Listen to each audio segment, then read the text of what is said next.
Welcome to season two of the Jeremy Mullins podcast, where we take a deep dive into different educational topics to help you optimize your life. I am Jeremy, your host, registered dietitian and strength coach, here today with my team partner inside the First Form app on Team Alpha, Mr. Montae. Good morning, sir. Season two. I'm loving the seasons. No, no, I listen. I'm trying to. There for a while. I was wanting to change it up and do this big like background, and I'm like, man, I just sound funny. I'm sticking with hey, we're here to take a deep dive, help you optimize your life, and just call it season two. I like it. It's like seasons on Netflix, but this is a little more educational, a little more valuable. Might get a little bit into that today. Yeah, well, it's so crazy because here we are, January 21st when we're filming this episode, and I wanted to do a show a day, man, and it's been a whirlwind to start the year. And what I mean by that is just like the busyness, and then the weather, and I know I got it. You gave me that look. I'm in Florida. We actually have a snow day tomorrow. Just I like actually heard that I work with some people who live in Texas, and apparently they're getting some snow days. Oh yeah, I mean, evidently people don't know how to drive down here when there's a little bit of snow, and I think it's the same way in maybe Texas and some of these southern states. They don't understand this cold weather. But you said y'all some weather, and we just had about a foot of snow with some ice on top of it. So Yes. Well, and that's my struggle personally with this hasn't been the weather and the workout. Like my workouts, I'm doing good. Food wise, I'm doing good. Like all that's kind of in place. But where I've struggled a little bit is like I want a week of unbroken work without having to like keep the kids, right? And that's been the biggest thing because with school counseling and them being sick, like it's just get up early to knock a few things out. I'll stay up late to knock a few things out to get everything done, but I'm not having this flow of a schedule during the week, which I'd like to get, to knock out the podcast where we can do more than one or two a week. But I digress. That's my personal issue here with season two. It's just not off to what I envisioned and what I wanted, but it's okay. We've got a bunch in the pipeline, and we'll catch up and be rolling with 4 or 5 episodes a week before we know it. let's get into it. Let's get into it. Where do you want to start? Man, today's Tuesday. All right, start with some tough love. What do we do on Tough Love Tuesdays? Tough love Tuesdays. Yes, let's just jump into it. And I posted this today, on my Instagram, and I'm guilty of this, you're guilty of this in the past, and I think we all are, is thinking that there has to be this perfect balance of life, right? And I've got to be able to have this amount of time to do this, amount of time to do that. And I think a lot of people think balance is 9 to 5, right? Like, hey, I'm going to work and it's going to be 9 to 5 and that's all I'm going to work. And then this is going to be family time. And the reality is that's not true. Okay. But I think the reality really comes down to the perception that a lot of people have. And what I mean by that is saying that I don't have time to do something. And then the reality being you're just not making it a priority. Okay.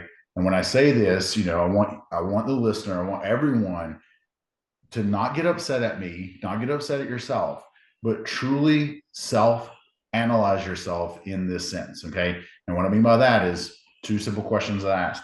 How much TV did you watch last week? And how much was you on your phone, social media? Okay. And I got it. Some people are like, well, Jeremy, I work or I do this on social media. I have to be on there. Okay. 100%. I get that. But do you have to be on there 8 hours a day to do that work? And if that's the case, how efficient are you? So, question to you, Monte. What's your average minutes you think in the last 3 weeks of TV you watched and then on social media unproductive, right? So I get it. You do things on social media to showcase wellness and fitness, right? But what would you say is your average watching of TV and your average minutes of useless social media in the last 3 weeks? So, fun fact, I don't watch TV. If there is a sports game on every once in a while, I might watch it, but I don't really watch a lot of TV. If I'm watching something on TV, it's usually YouTube and it's educational purposes. It's me working on becoming a better coach, me doing things that's going to help with my effective communication, like always working on something like developing myself. Now, old me spend a lot of time on TV, binge watching Netflix, binge watching like my favorite shows. But I've kind of changed that around. And then with social media, yes, I do a lot of stuff on social media, work purposes, education, trying to motivate and inspire people. And this is something else I've improved in. I would say unproductive time, probably 30 or so minutes a day.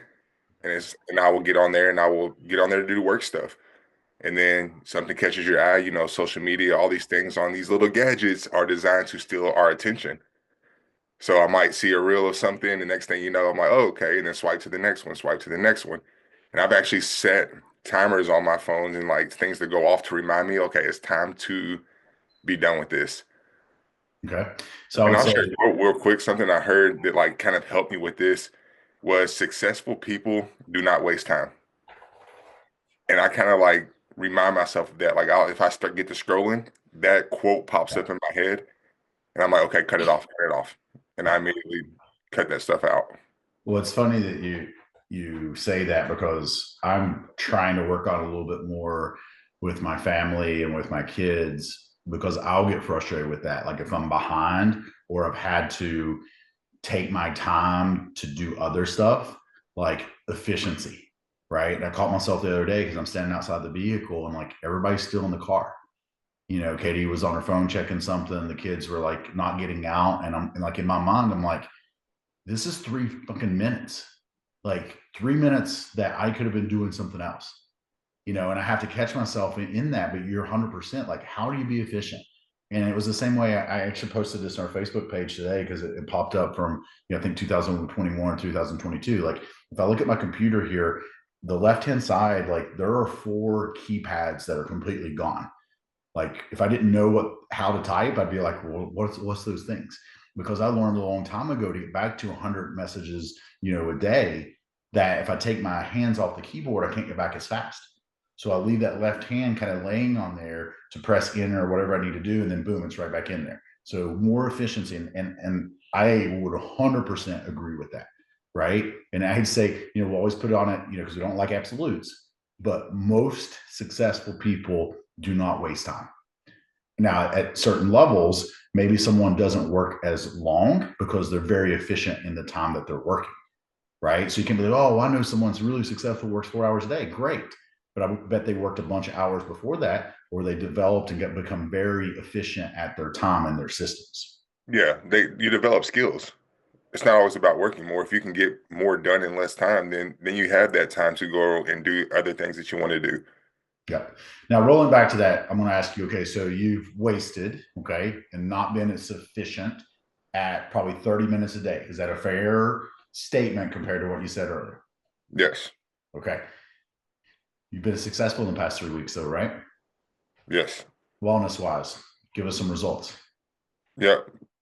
As far as my results. So yeah, I mean, I've still showed up. I've done my training program, still tracking my food, prioritizing protein and calories, like drinking my water, like all the things that we coach. I've Yep. still been doing those over the last 3 weeks. And business wise, employment wise, in a better spot now than you were 3 weeks ago. Yeah, getting back to my people more efficiently, getting them better feedback, like all sorts of things. Okay. Family, wife, kids. Feel like you're a better father now 3 weeks into the year than you were 3 weeks ago. 100%. Yes. I Okay. think she would agree too. Yeah. And you've had some of the same obstacles I have as far as like kids being home, wife having to be at work, just in that position, that they can't take off, right? Yeah, if you hear a 3-year-old start screaming, they're home today. I've got one home today, so 1 out of 3 today. Um, so we've been passing on top of the days off school and all that. We've been passing around the sickness, so they're home today. Adjust this, like as if you're seeing this on YouTube. I'm at the home office today versus the studio doing the podcast, right? Because once again, got a kid home. It's just making adjustments. So, all right, now we talk about. I love thinking of the term sacrifice and investment. Okay. And I'm okay using each one, but I think they're interchangeable, right? Because I think a lot of times we'll use the term sacrifice when it's something that means a lot to us or we want to do, in that maybe immediate time or right then and there. versus investment, we can really think of it, down the future, right? So, putting 5%, 10%, 15% respectively away in your retirement, you might think of that as an investment, as most people do, but also you could think of it as a sacrifice. They're interchangeable terms. Now, investments generally yield better response mentally, right? Because we know there's something positive that's going to come out of it. Versus, I think the term sacrifice, it is more of the negative cognitive term. So when you're sacrificing, you're doing without. But I think a lot of people must understand that, hey, it's going to be tough. You have to do a few things that might be hard at the time to make that investment in your future self, to make that investment in your future family, into your future position at your work. Jeremy, I'm gonna stop you there. I want to ask you because I mean you've always been someone I looked up to with when it comes to career, family, etc. Looking back to Were the you old sitting Jeremy. down when you were looking up to me? I just want to make sure we're clear No, that. like if I look up to you, I'm definitely laying on the floor. Okay, gotcha. Just wanted to make sure, right? I passed out from a workout. I'm on the floor and I'm looking up, asking you Gotcha. for help. Okay, now No, but everybody's tracking that. back, start of your career, or how long have you been with First Form now? So this will, man, that's a great question. Bria was born in 2015. So this is going on 11 years. When you're doing it that long, it just like time just flies.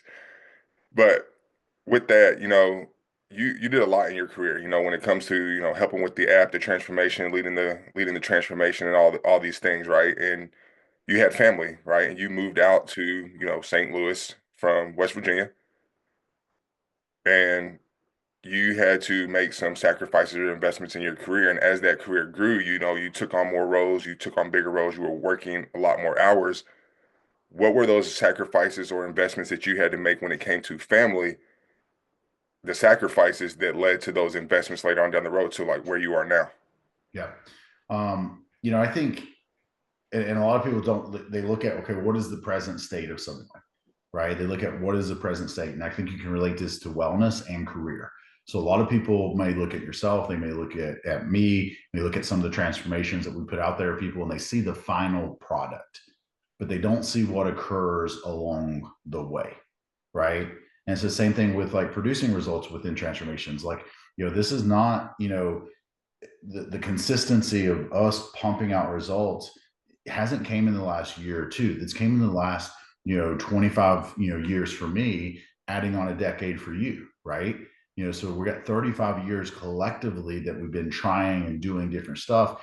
That's where it comes from, but if you look back at like balance, and sacrifice, there was times, when it would be a 3:30 in the morning wake up call, and that would be answering messages, right?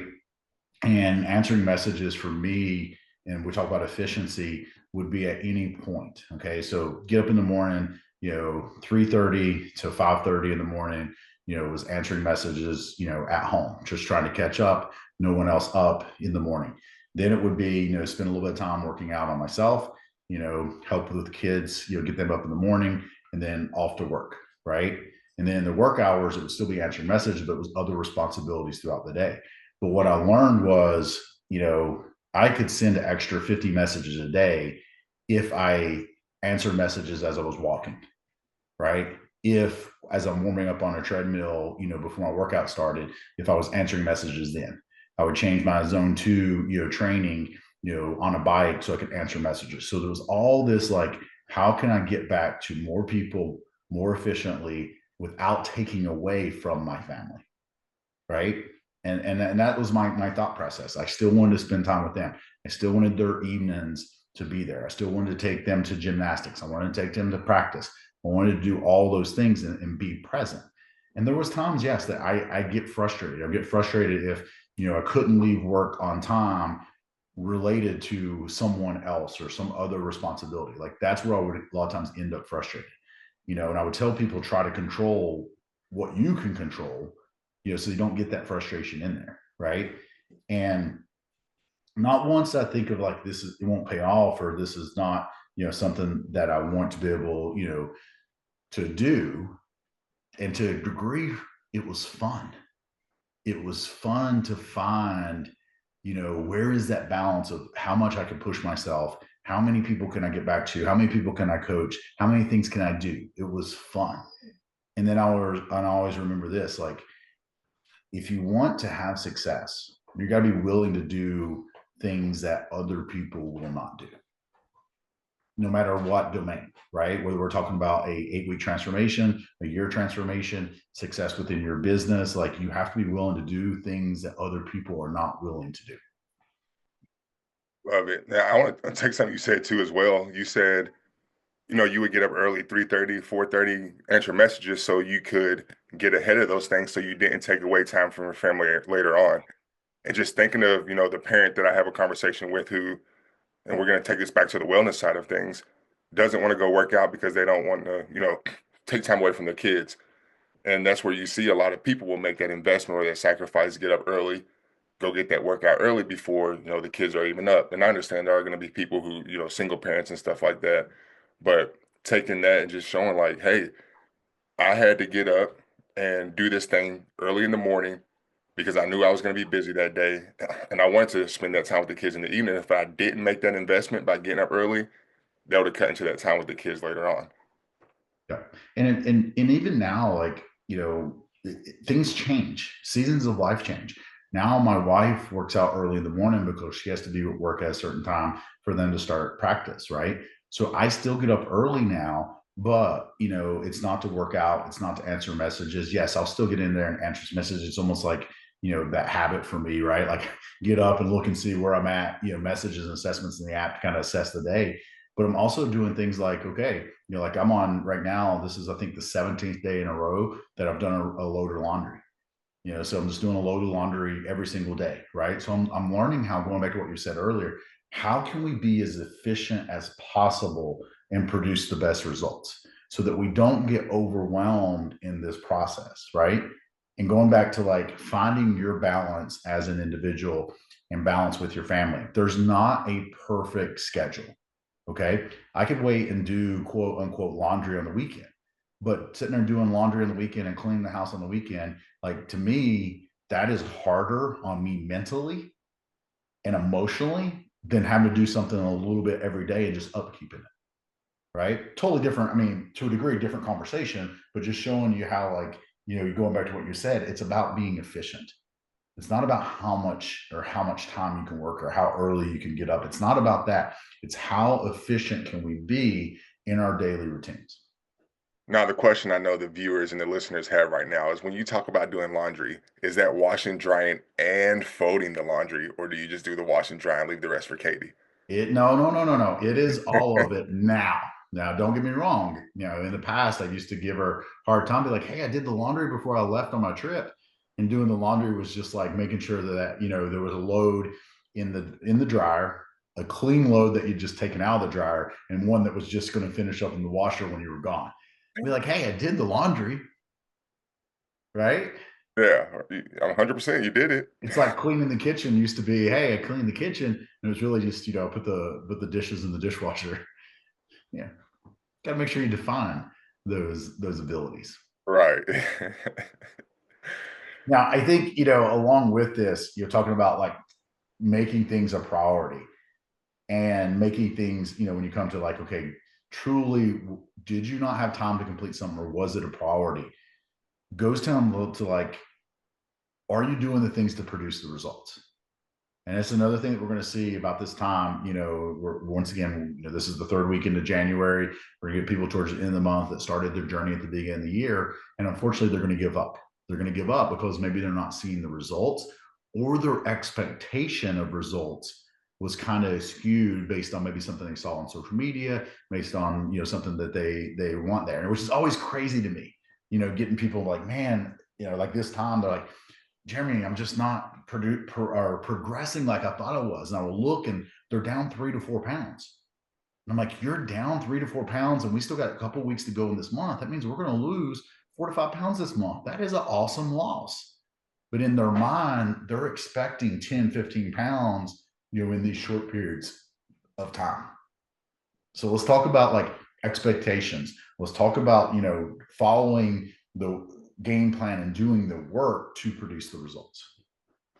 So yeah, one person I always think about this, and it was a guy that you coach, was just Adam. And every time I think about, Adam, what was his total? Was 110 pounds or whatever in 11 months? I think so, yes. Let's pull it And up real quick. when you told his story, you know, he lost 4 pounds in the first month, and that was it. That was quote unquote it, right? That's all he had lost.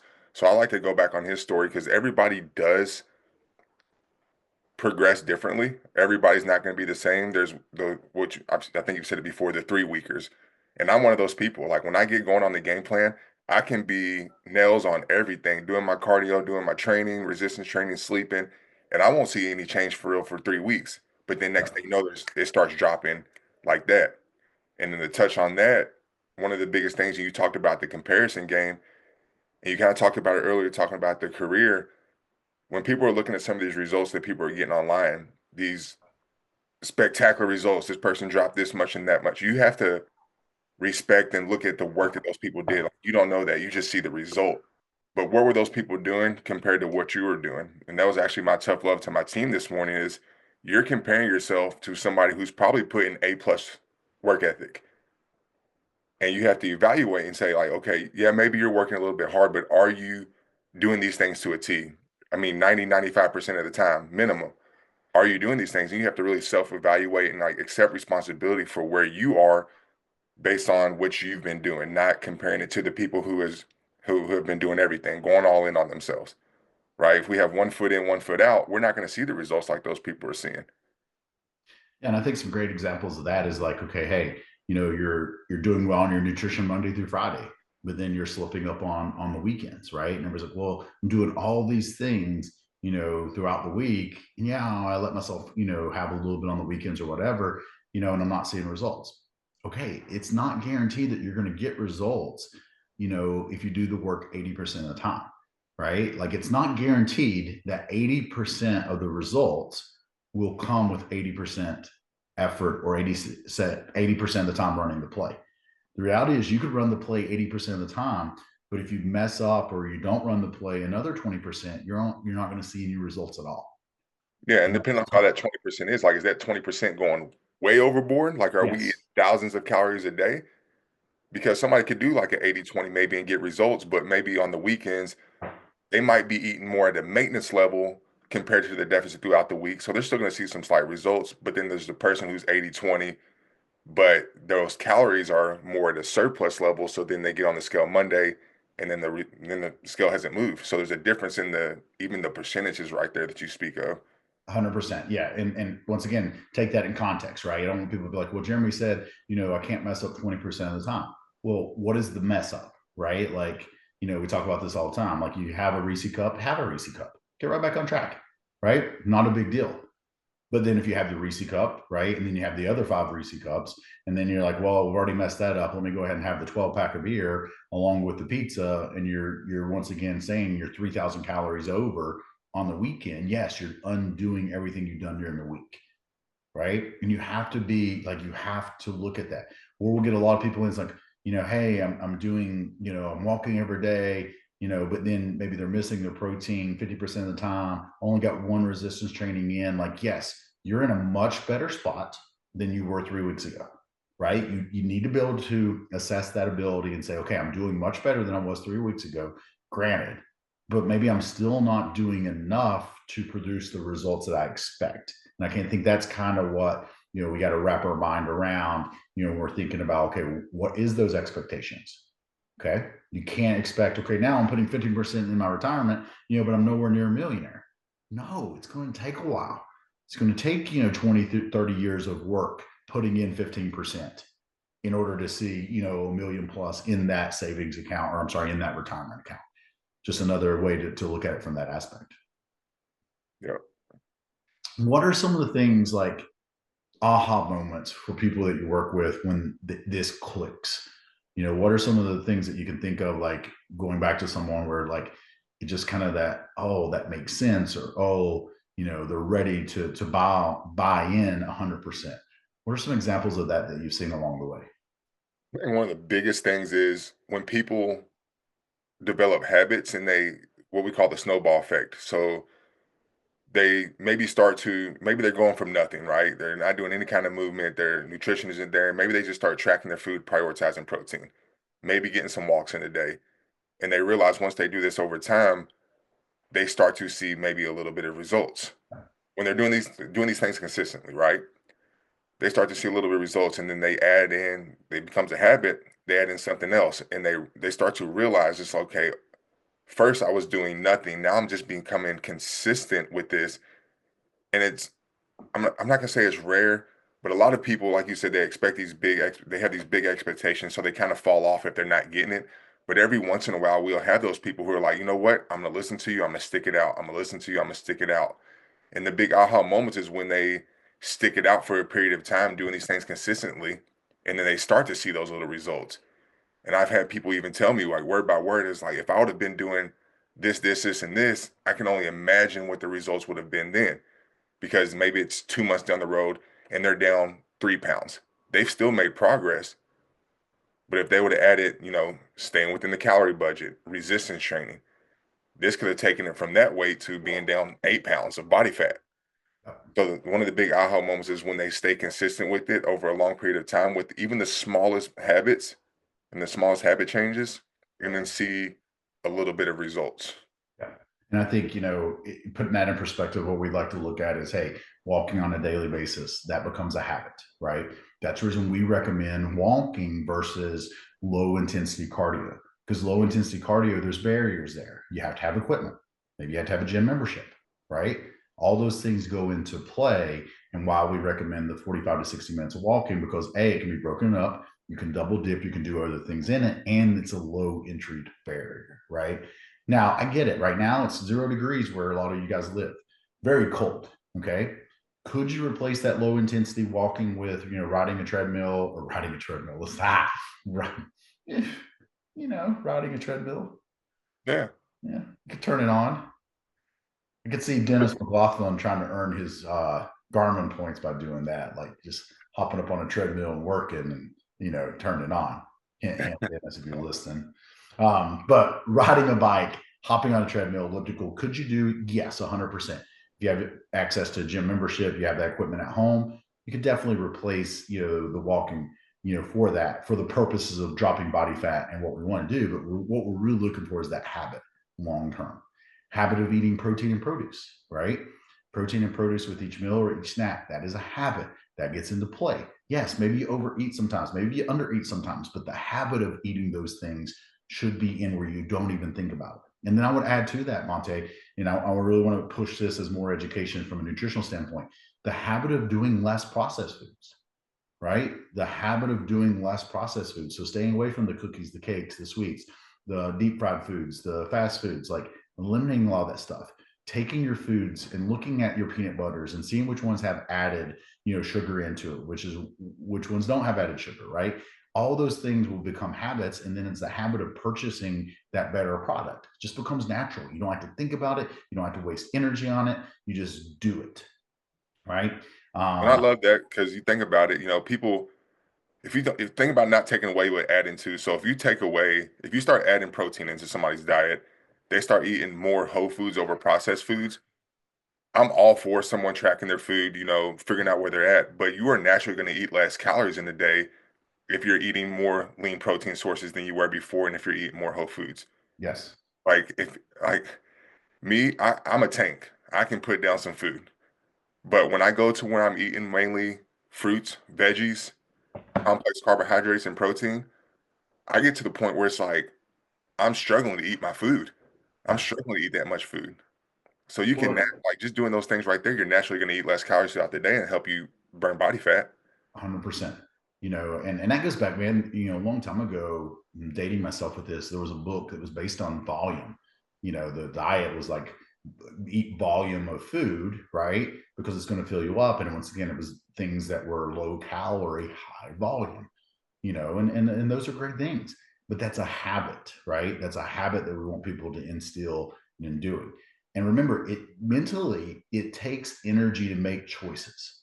People forget about this. And I forget where the study is, but you probably just do a search online for like how many calories burned in a chess match, right? Or in a chess tournament. And there was a study of like showing how many calories, and I forget, I'm not a chess player, so don't quote me on this. I know they got terms for what they are, but it was like how many calories they burned throughout this whole tournament, and they didn't really move, right? Other than moving the pieces, it was mental energy, the brain using up more glucose because it's thinking and it's working. So we don't take into consideration, like the mental energy that it takes to make choices throughout the day. And this is why a lot of people mess up when things go wrong, they're out of the routine, is because you have to think. Maybe you're tired, and when you're tired, you're going to make the easier choice. Unfortunately, the easier choice a lot of times, well, let's just get fast food, right? Let's get the bad foods. And that goes into the last thing I want to kind of touch on today's topic. So we kind of hit on making things a priority, making things, when you make things a priority, they get done. And a lot of times you got to look at it as, did you really not have time, or did you not make it a priority? Okay. Talk about the balance. There's not a perfect balance. Don't think of it as 9 to 5. Think of it as, being present where you're at. Sometimes that means you need to put a little bit more hours into work. Sometimes it means you need to put a little bit more hours in your family. Sometimes it means to put a little bit more hours into yourself. But knowing when to fill that specific cup matters. All right. And the last part, kind of a go and do, is habit stacking. So let's talk about what is habit stacking. How can people utilize it to optimize their life and help them get into better routines and also build good habits? What is or you can do definition, but you also do example, what is habit stacking and how you've used it. So, and this is something I've actually been doing recently. I'm gonna go into it because we kind of talked about the benefits of a little bit of walking. Yep. So one of my habit stacks I'm having people doing this. Habit stacking is pretty much you have a habit that you already have in place, and then you add another habit on top of it. So pretty much you're already doing this. You're gonna get in the habit of doing this as soon as you do this. For example, I've been having people who are struggling to go for a 45-minute walk take 10-minute walks after each meal. So you A whole nother rabbit hole there. Plenty of research out there showing that how that can aid in glucose levels. digestion, insulin sensitivity, Yeah. all those things. Yeah. So simple throughout the day, and you can do this at the office, you can do this at home, however you want to do it. But you have the habit of you eating a meal, everybody eats, right? You eat your meal, you go for a 10-minute walk. So that is stacking habits. You have a habit of eating daily, you're going to add that 10-minute walk on top of it. And if you eat 4 or 5 meals a day, that's 40 to 50 minutes of walking that you did intentionally. Love it. And going back to it, so habit stacking is looking at your routine, being honest with yourself, and say, what habits do I have in place? And a lot of times, don't think of these as complete wellness habits in nutrition and exercise. Okay. Maybe you're looking at like hygiene habits. All right. Hey, Jeremy, I take a shower and brush my teeth. Perfect. What do we do before that? What do we do after that? Right. So you can kind of pick this one thing that kind of stimulates other habits in a row. Okay. And I've done this one at night, like in nighttime routine. Okay. So part of my night routine is once I put the baby down, okay, once I put the baby down, it kind of starts this cascade of what I do. Put the baby down, go check the doors, right? Before I lock the garage door, get Katie 2 bottles of water, put 2 cold bottles of water in the refrigerator inside for me, and then grab 1 cold bottle of water to fix our nighttime drink, right? So then I go over, I fix both Katie and I's nighttime drink, which is respectively 5 grams of creatine for her with a scoop of magnesium, mine 2 scoops of creatine, so 10 grams along with the magnesium, right? So that's kind of like boom, boom, boom, automatically happen. Then I'll go in and shower, brush my teeth, make one last run, make sure everything's good in the house, turn the lights off, and then go to bed. So that is like my routine that kind of kicks off, with that. And I'm happy to say, like, for the past few months, well, probably 6-ish months now, I've been really consistent in taking creatine versus before I struggled with it, right? Because you can take it anytime you want to, and I would take it in my post-workout stack, and then I didn't work out every day. And it just become like, man, I'm not taking this as a consistency that I want to. And there's all this great research out there now on the mental aspect as I'm aging, which matters to me. So that's the reason I wanted to make sure that I had it in there, right? So you can pick that 1 or 2 things that you're doing to create those habits in the morning. Same thing I talked about earlier, my streak of doing the laundry. So what I do is first thing in the morning, once everyone's dressed and, PJs are, whether they're dirty because they're kids, man, I feel like Brady's got to have a new pair of underwear every single day. Even if he just showers at night, puts them on, wears them for nighttime, they go in the dirty laundry. So that's been once again just that habit I've started in the morning. After I get up, pre-workout, use the bathroom, right? Like kind of start the process, depending on the time it is, what I'm going to do. But then grabbing that laundry just becomes part of that process before I put my contacts in. So just some examples of habit stacking as you're looking to build those routines. All you got. Yeah, Good. good. Good. So not too bad. We didn't get too rough with Tough Love Tuesday. No, we gave a little bit more love. Yeah, a little more Tough love, part. not as much tough. Give us a few more weeks, right? And the toughness really will come out as we get a lot of people using obstacles as excuses. Oh yeah, then there's gonna be some fire coming out. Because I have a saying, if the same obstacle comes up over and over, and you continue making the same choice, it's no longer an obstacle. It's a decision. It's a decision that you're making 100%. Man, I appreciate you. I appreciate everything that you've done. I'm excited as we go into this new year to continue, building a legacy, and building a team, a community within Team Alpha, within the First One community that's, just unstoppable in producing results. And it's cool to see people's progression. It's cool to see other people have success. We've had plenty of people bounce out of, I don't say out of our community, extend out and start their own coaching, which is awesome. That means we're just helping more people, as we progress, forward. So to anyone listening to the podcast, hey, please share it with a friend. Do us a favor, share it with a friend, bring us someone to our community that we can either coach or just come in and listen to the podcast so they can gain education out of it and help change their life. We appreciate you guys. I hope you have a wonderful day.